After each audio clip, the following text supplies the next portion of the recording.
আফগানিস্তানে তালেবানের হাতে বন্দী অবস্থায় তাদের আচরণে মুগ্ধ হয়ে ইসলাম গ্রহণ করা অস্ট্রেলীয় নাগরিক টিমোথি উইকস ওরফে জিব্রাইল ওমর ইন্তেকাল করেছেন। ইন্না লিল্লাহি ওয়া ইন্না ইলাইহি রাজিউন। বুধবার ৮ জানুয়ারি আফগানিস্তানের রাজধানী কাবুলে তিনি শেষ নিঃশ্বাস ত্যাগ করেন। তিনি দীর্ঘদিন ধরে ক্যান্সারে ভুগছিলেন। মৃত্যুকালে তার বয়স হয়েছিল ৫৪ বছর। ২০১৬ সালে আমেরিকান বিশ্ববিদ্যালয়ে কর্মরত অস্ট্রেলীয় শিক্ষক টিমোথি উইকস ও তার আমেরিকান সহকর্মী কেভিন কিং তালেবানের হাতে বন্দী হন। ২০১৯ সালের নভেম্বর মাসে বন্দি বিনিময়ের মাধ্যমে তালেবান টিমোথি উইকস ও কেভিন কিংকে মুক্তি দেয়। বিনিময়ে তালেবানের গুরুত্বপূর্ণ নেতা আনাস হক্কানি, হাফিজ রশিদ ওমারি এবং হাজি মিল্লি খানকে মুক্তি দেয় আমেরিকা।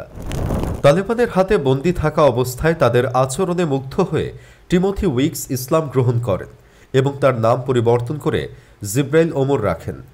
২০২১ সালে তালেবান আফগানিস্তানের ক্ষমতা গ্রহণের পর ২০২২ সালে জিব্রাইল ওমর তার নিজ দেশ অস্ট্রেলিয়া থেকে আফগানিস্তানে ফিরে আসেন। তাকে সাদরে গ্রহণ করে তালেবানের নেতৃত্বাধীন আফগান সরকার। আফগানিস্তানে এসে তিনি ইংরেজি শিক্ষক হিসেবে কাজ শুরু করেন। আফগান স্বরাষ্ট্র মন্ত্রণালয় জিব্রাইল ওমরের মৃত্যুর ঘটনায় গভীর শোক প্রকাশ করেছে। ইমারাতে ইসলামিয়ার পক্ষ থেকে এক বিবৃতিতে জানানো হয়েছে, জিব্রাইল ওমর পূর্বে ইমারাতে ইসলামিয়ার মুজাহিদদের হাতে বন্দী হয়েছিলেন। পরে বন্দি বিনিময়ের মাধ্যমে মুক্তি পেয়ে তিনি নিজের ইচ্ছায় ইসলাম ধর্ম গ্রহণ করেন এবং তার নাম পরিবর্তন করে টিমোথি উইকস থেকে জিব্রাইল ওমর রাখেন।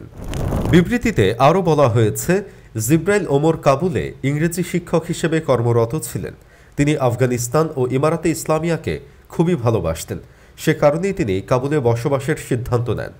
আফগান সরকারের স্বরাষ্ট্র মন্ত্রণালয়ের মুখপাত্র আব্দুল মতিন কানি এক টুইট বার্তায় বলেছেন, ইমারাতে ইসলামিয়া তার মৃত্যুতে গভীর শোক প্রকাশ করছে এবং তার বন্ধু ও আত্মীয়দের প্রতি সমবেদনা জানাচ্ছে। ২০১৯ সালে টিমোথি উইকস ওরফে জিব্রাইল ওমরের মুক্তির বিনিময়ে আমেরিকানদের হাত থেকে মুক্তি পেয়েছিলেন জালালউদ্দিন হক্কানির ছেলে আনাস হক্কানি। এ বিষয়ে স্মৃতিচারণ করে আনাস হক্কানি এক টুইট বার্তায় লিখেন, যদিও আমি এবং টিমোথি উইকস ভিন্ন সময়ে ও অনেক দূরের জায়গায় জন্মগ্রহণ করেছি, তবুও ভাগ্য আমাদের এমন এক মোড়ে এনে দাঁড় করিয়েছিল যেখানে আমার মৃত্যু তার মৃত্যু হয়ে উঠেছিল, আমার জীবন তার জীবন হয়ে গিয়েছিল এবং তার স্বাধীনতা আমার স্বাধীনতা হয়ে উঠেছিল। আমরা একসঙ্গে সেই কঠিন সময়গুলো পেরিয়ে এসেছিলাম। আমি আমার বন্দি দশা থেকে ক্ষমা, সম্মান এবং অন্যের কল্যাণ কামনার শিক্ষা পেয়েছিলাম। আর টিমোথি উইকস একটি কণ্টকাকীর্ণ পথে বিশ্বাস ও দিক নির্দেশনার সন্ধান পেয়েছিলেন। সেখান থেকে তিনি জিব্রাইল ওমর ফিরে এসেছিলেন। বন্দি বিনিময়ের পর তিনি কাতারে আসেন এবং আমরা আন্তরিক কথোপকথনে মগ্ন হয়েছিলাম, যেন আমরা বহুদিনের হারিয়ে যাওয়া বন্ধু ছিলাম। জিব্রাইল তার সেই দেশ ছেড়ে গিয়েছিলেন, সেখানে তিনি জন্মেছিলেন এবং শৈশব কাটিয়েছিলেন।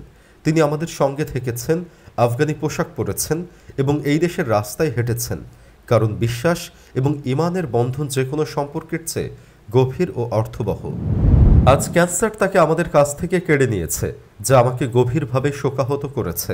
তবে এটি অনন্ত জীবনের পথ। আমরা সবাই কোনো না কোনো উপায়ে এই পৃথিবী ছেড়ে যাব, তবে প্রস্থান করার ধরনই সবচেয়ে গুরুত্বপূর্ণ। আর তার প্রস্থান ছিল অত্যন্ত সুন্দর। ইন্না লিল্লাহি ওয়া ইন্না ইলাইহি রাজিউন।